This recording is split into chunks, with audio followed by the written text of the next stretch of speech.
pessoal, estou aqui para mais um conteúdo, mais uma obra do autor Paulo Freire e agora o livro é A Importância do Ato de Ler, certo? Então já vamos pensar que já tem um conceito anunciado aí, que é o conceito de leitura. O que significa leitura, fala Paulo Freire, né? Então não é apenas o ato de ler, né? Pego um livro e leio, né? É o conceito. O que para ele é a leitura? Vamos lá? Coragem. Estou com vocês. Bom, o livro, então, A Importância do Ato de Ler, ele foi publicado no ano de 1981, num evento, né, que ele participou, chamado Congresso Brasileiro de Leitura. O livro ele é organizado em 3 capítulos, né? O primeiro se chama A Importância do Ato de Ler, onde ele vai, então, fazer a defesa do convite de leitura, né, do que é ler para ele. E a partir desse primeiro capítulo, os outros 2, ele vai pensar, né, na materialização da leitura enquanto modificação da condição social do sujeito. Então, ele vai pensar na alfabetização de adultos e na biblioteca popular, fazer uma introdução, né, nesse aspecto, e ele vai falar, né, num terceiro capítulo, o seguinte título, né? O povo diz sua palavra ou a alfabetização em São Tomé e Príncipe. Ele vai trazer, então, este exemplo, certo?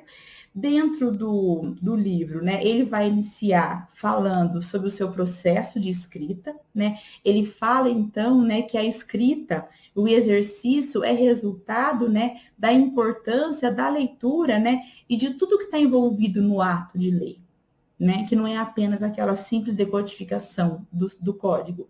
Ele retoma, né, momentos da sua infância, da sua mocidade, né, lá na sua prática, e ele diz, né, entre aspas, que é como se eu estivesse fazendo uma arqueologia da minha compreensão do complexo ato de ler, ao longo da minha experiência existencial. Daí, né, que tenha falado de momentos da minha infância, da minha adolescência, dos começos da minha mocidade e terminei agora revendo, em traços gerais, alguns dos aspectos centrais da proposta que fiz no campo da alfabetização de adultos há alguns anos. Então, lá em 1991, o Paulo Freire já refletia, né, que a sua atuação, né, naquilo que ele propunha enquanto método para alfabetizar jovens e adultos era resultado, né, desse seu passado, né, das experiências pregressas que ele teve, né, ao longo da construção dele enquanto sujeito que lê, né, que identifica o mundo, que compreende o mundo, né, e a partir então dessa construção, né, pessoal dele, enquanto por meio dessa arqueologia, é que ele consegue pensar, né, em propostas para se alfabetizar os adultos, né, há algum tempo, de acordo com ele. Ele vai dizer também que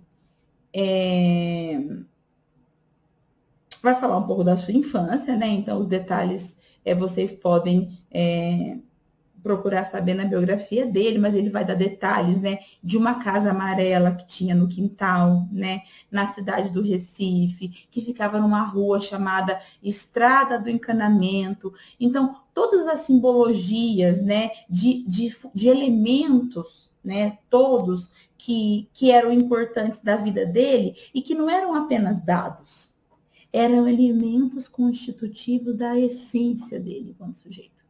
Então, se eu chamo Paulo Freire, eu nasci em 19 de setembro de 1921, né? Eu brincava no quintal da casa, que ficava na Estrada do Encanamento, 724, no bairro da Casa Amarela, no Recife. Olha como que esse quintal dessa casa foi para ele um espaço alfabetizador. Então, ele fala, né, que tomar distância dos diferentes momentos em que o ato de ler, né, se veio dando na sua experiência. Primeiro, a leitura do mundo, o quintal da casa, a cidade do Recife, o bairro da Casa Amarela, né, a casa. Depois, né, a palavra, né, que ao longo da sua escolarização, né, foi se transformando em leitura, que ele chama de palavra mundo, né? Que é essa leitura do mundo. Então, essa retomada da infância distante é absolutamente significativa e é o que ele defende como prática de leitura para os alunos que trabalham com os professores nas escolas, sejam as crianças, né, do mundo em que elas fazem parte, sejam os jovens ou os adultos. Então, a forma de apresentar a leitura não pode ser a mesma aos jovens e adultos do que às crianças, em razão da natureza, né? Aí ele vai dando dimensão para essa leitura de mundo. Uma casa mediana, né? Com pássaros, dança das copas das árvores sopradas por fortes ventanias, águas da chuva brincando de geografia, assovio do vento, das nuvens do céu, a significação daquilo que ele chama de amolegar, né? O que é isso, né? Amolegar, que é o quê? É a conjunção de animais, o gato da família, o Jolie, o cachorrinho mais velho do pai, aquele contexto todo, esse universo de linguagens que os mais velhos usavam, expressando suas crenças, seus gostos, seus receios, seus valores. Essa leitura de mundo precede, de acordo com o autor, a leitura da palavra. Não há leitura de palavra possível sem que seja precedida, por exemplo, pelo entendimento ou pela interpretação do medo de alma penada, né? De esperar o tempo passar, a madrugada para clarear, para que os passarinhos pudessem fazer sumir o medo daqueles fantasmas da madrugada, né? O íntimo do seu mundo, a diminuição dos temores pela experiência. E ele diz que é importante dizer que a leitura do mundo, que sempre me foi fundamental, não fez de mim um menino antecipado em homem, um racionalista de calças curtas. Pelo contrário, né? Essa escolinha particular que ele vivia, né? Gerou nele essa leitura da palavra mundo, de tudo que vem antes da palavra escrita e que foi fundamental, de acordo com ele, na constituição dele enquanto homem. O Paulo Freire, ele desenvolve muitos conceitos, né? E ele traz muitos termos que não são simples termos, mas são conceitos bastante profundos, como, por exemplo, palavras grávidas do mundo. O que seriam, meu Deus, palavras grávidas do mundo? Pensa na essência, palavras grávidas, ou seja, aquelas que trazem, né, um fruto, né, trazem um novo ser. Uma outra palavra que existem pesquisas imensas, né, que é a questão da conscientização, né? Ah, eu sou consciente, ah, eu tenho consciência. Não, conscientização enquanto ato político, né? Essa palavra mundo, né? Esse ler o mundo. O que é compreensão quando se pensa em leitura de mundo? O que é uma prática consciente pensando lá na conscientização?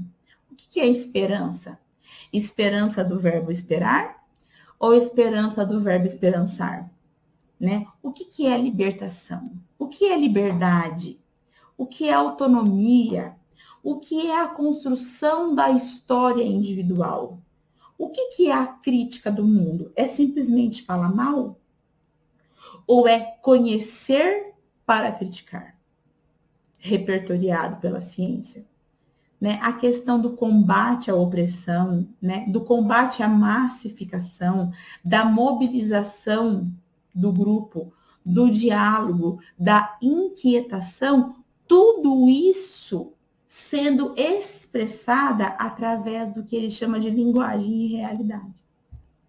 Então, vejam que todos os conceitos que o Paulo Freire desenvolve, né, precedem, né, ou necessitam dessa consciência do uso da linguagem, dessa leitura da realidade. Ler o mundo, para o Paulo Freire, né, precede a leitura da palavra. Esta frase é o clássico. E aí ele diz mais. Daí que a posterior leitura desta, né, no caso a palavra, não possa prescindir da continuidade da leitura daquele. Então, vejam, a leitura do mundo, ela precede a leitura da palavra. Contudo, quando se há a habilidade de se ler a palavra, não pode se parar de ler o mundo. Porque a compreensão do texto, de acordo com o autor, ela só pode ser alcançada por sua leitura crítica. E essa leitura crítica implica de percepção das relações entre, anotem, vai estar lá na prova, a relação entre o texto e o contexto, certo? Então, leituras de palavras isoladas não refletem o contexto. E isso, para o Paulo Freire, é condição para a compreensão, né, do texto e, por consequência, do mundo.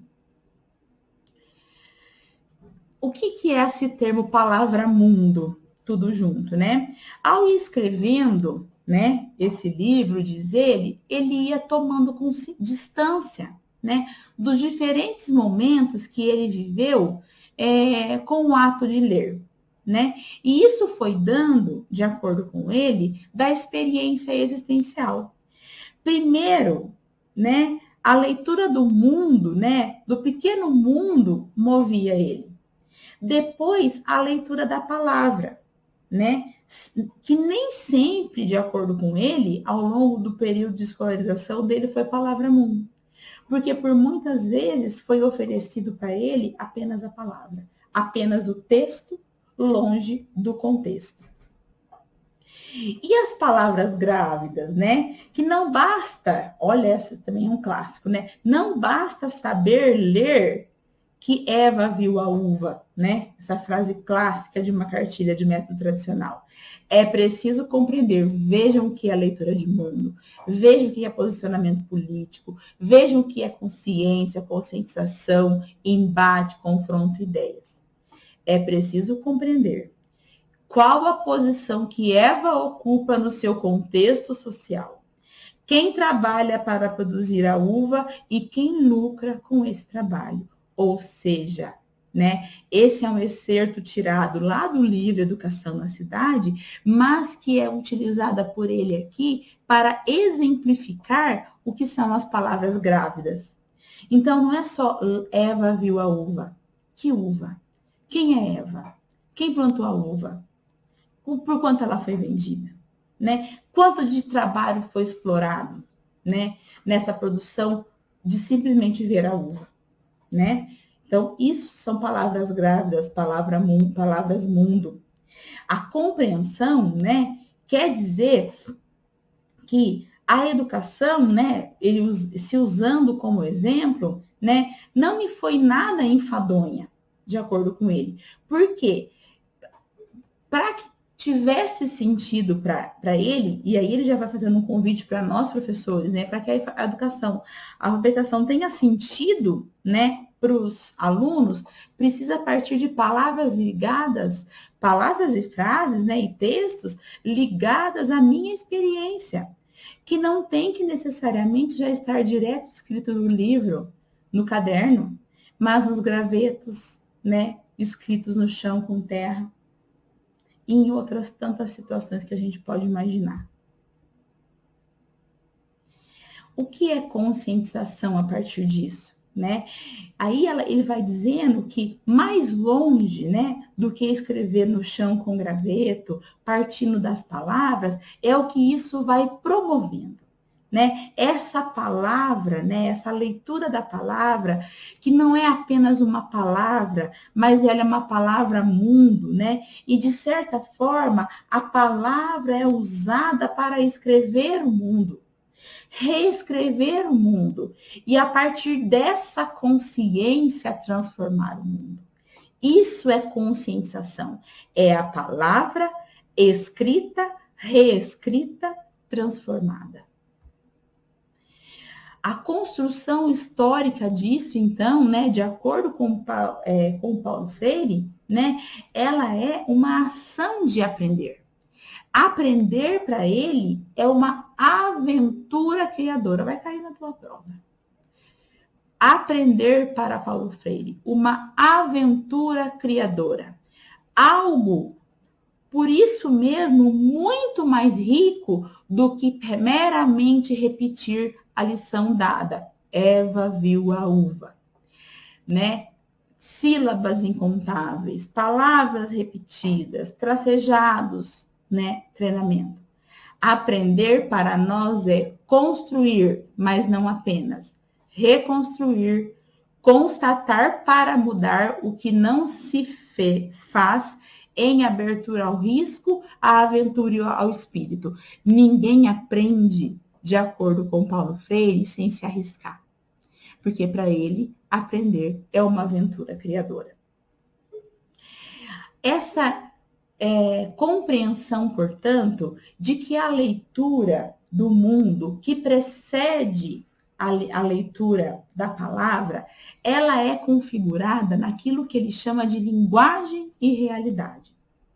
E aí ele vai dizer, né, utilizando como um exemplo da sua experiência, que os alunos não tinham que memorizar mecanicamente a descrição de um objeto, mas apreender sua significação profunda. Somente apreendendo, vejam, apreendendo, né? Os alunos seriam capazes de saber, por isso, de memorizar e de fixar. Então, apreender, que quer dizer explorar, ir além, compreender o contexto, é muito mais efetivo do que primeiro memorizar. Porque se primeiro ele apreende, né, contextualmente o sentido de um objeto, ele memoriza e fixa. A memorização mecânica da mera descrição daquele objeto não se constitui num conhecimento do objeto em si. Por isso é que a leitura de um texto, de acordo com ele, tomado como pura descrição de um objeto, é feita no sentido de memorização. Não é para ele leitura e nem, portanto, resulta em qualquer conhecimento. É apenas um texto dito e mais nada. Por isso, leitura para Paulo Freire está inserida num contexto de ato criador, de criação, de ação, porque o criador é aquele que está imerso no processo. E aí ele vai dizer, né, que ele nunca viu, né, ou práticas de alfabetização de jovens e adultos como um ato político, e sim como um espaço onde o conhecimento fosse simplesmente reproduzido. E ele diz, né, que essa memorização, o babebibobu, lalilolu, não engaja esse adulto nesse ato criador do seu conhecimento, dessa busca dele pela sua leitura do mundo. O ensino, né, em cujo processo o alfabetizador, ou seja, o professor, fosse só enchendo o aluno de palavras vazias, né, não alfabetiza o sujeito. O que ele necessita do professor, o que esse aluno que precisa aprender a ler o mundo precisa, né, é que haja uma relação pedagógica, certo? Onde não se anule a sua criatividade e a sua responsabilidade na construção dessa linguagem escrita e na leitura dessas linguagens. Então, para que o conhecimento, né, para que a leitura se efetive como algo significativo, o sujeito precisa estar em ação. Ação criadora. Para tanto, para que se tenha consciência desse tipo de proposta de alfabetização, de configuração de escola, de forma de se configurar a ação pedagógica, é preciso compreender que se vive, né, que o contexto em que a escola está inserida lá em 1981 e hoje, certamente, é um contexto de opressão, certo? E o combate à opressão, ela é necessária para que uma nova caminhada, né, comece a acontecer por esses sujeitos que são oprimidos. E que essa opressão se desfaça e que as marcas autoritárias desse processo opressor comece, né, a promover nos sujeitos a necessidade de encontrar a verdade e de acreditar que apenas pelo combate a essa opressão, né, é que vai se poder promover mudanças efetivas no seio da sociedade. Ele diz, já não apenas fale a ela ou sobre elas, mas ouça para poder falar com elas. Então, não é apenas falar ou apenas ouvir. É ouvir para falar, falar para ouvir, certo? Nesse processo onde se horizontalize as relações e se combata a opressão. O diálogo. A ação dialógica, ela é uma das maiores defesas da obra do Paulo Freire, de modo especial nesse livro. E aí ele vai dizer, né, quem apenas fala e jamais ouve, quem imobiliza o conhecimento e os transfere a estudantes, não importa se de escolas primárias ou universitárias, quem ouve o eco apenas de suas próprias palavras, numa espécie de narcisismo oral. Quem considera a petulância da classe trabalhadora reivindicar seus direitos. Quem pensa, por outro lado, que a classe trabalhadora é demasiada inculta e incapaz, necessitando, por isso, de ser libertada de cima para baixo, não tem realmente nada a ver com libertação nem com democracia. Vocês escutaram isso? Quantos de nós já reproduzimos discursos semelhantes? Não aprende porque é pobre, porque está cansado, porque está com fome, porque a mãe não trabalha, porque o pai está preso. Quem realmente incapacita o aluno a aprender por essas condicionantes sociais não acredita que é possível se promover a libertação nem a democracia. Ele diz que, pelo contrário, quem assim atua e assim pensa, consciente ou inconscientemente, ajuda na preservação das estruturas autoritárias. E tem aquele clássico, né? Aquela frase clássica, que quando ele diz que quando a educação não é libertadora, o desejo do oprimido é ser opressor. Então, é nessa lógica em que ele pensa, né, o diálogo enquanto elemento fundamental para que se alcance a liberdade. Ele, então, vai trabalhar com o conceito de mobilização, né? Que seria uma ação contra-hegemônica. O que é contra-hegemônica? Existe o sistema opressor hegemônico, né? Que detém o poder. Ele vai nos convidar, né, por meio da educação, a promover o que ele chama de mobilização. E é nesse sentido, de acordo com ele, que a leitura crítica da realidade, né, precisa estar presente nesse processo de leitura do mundo, da alfabetização, e não, né, associada a práticas, né, sem mobilização.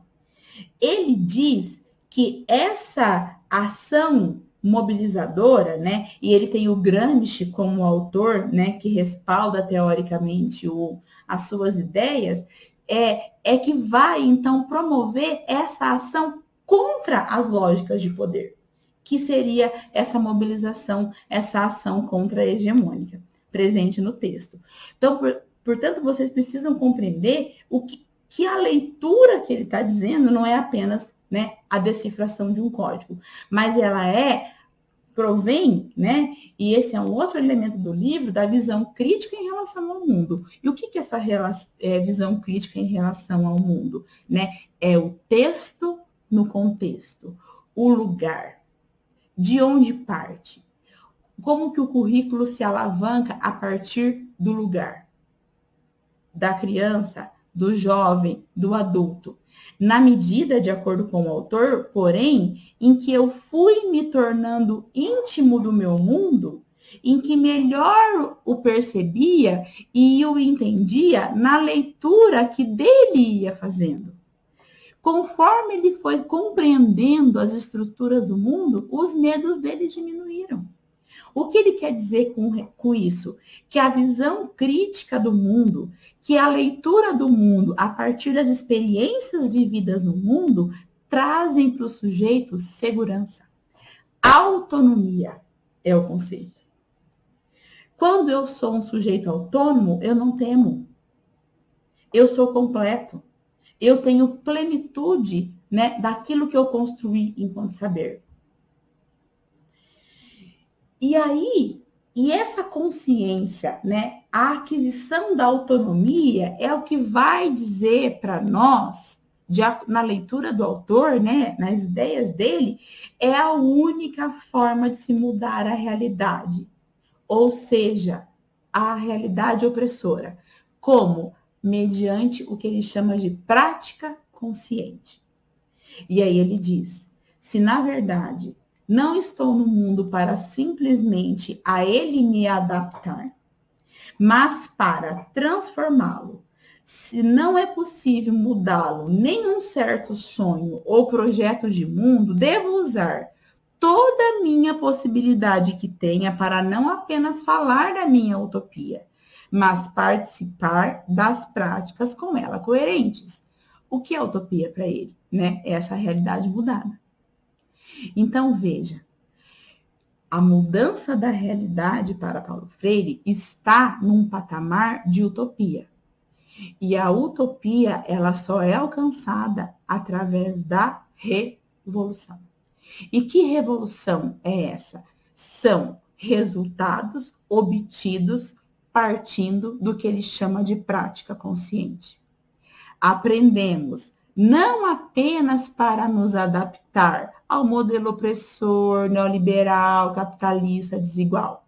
Não é para isso que nós aprendemos, de acordo com o autor, mas para, sobretudo, transformar na realidade, nela intervir e recriar. Essa é a ideia freiriana. Conhecer, intervir e recriar a realidade. Se a gente conseguir pensar que a nossa prática pedagógica precisa estar amparada em formas, né, em ações que identifiquem as questões da realidade, de modo que se possa intervir e recriar, alcançamos a utopia freiriana. E isso, né, só se pode conseguir numa condição de se combater o que ele chama de educação de massa, massificação. O que é isso? É aquele ponto de vista da elite, né? Elitista, reacionário, né? Um modelo em que o povão é incapaz de pensar, de abstrair, de conhecer, né? De expor suas ideias. E ele usa no livro o termo povão. A sabedoria popular não existe nesse processo de massificação. As lutas são esquecidas, né? Ou elas são contadas de maneiras não verídicas. As lutas sociais do povo, né, são diminuídas em importância. São balbúrdia, né? Algazarras, arruaças. Porque a tendência da massificação é chamar, né, a massa massificada, né, anulada de incapaz. E aí, a partir dessa compreensão de que a massa não é incapaz, é que ele nos chama ao combate. da massificação, que seria, então, a reinvenção dessa condição social de ser massificada. E aí, a partir de então, o que é a leitura? A prática da leitura. Qual é a importância do ato de ler? Ler é um ato político. Ensinar a ler é ensinar a ser cidadão. Portanto, considerar pelo autor a experiência pregressa, o contexto, a realidade e, a partir desta compreensão, se apropriar, então, primeiramente, da leitura do mundo para a posterior leitura da palavra. Essa é a essência desse texto. Faço o convite a vocês a fazerem a leitura do resumo e resolverem as questões do simulado. Agradeço a paciência e até uma próxima oportunidade. Tchau.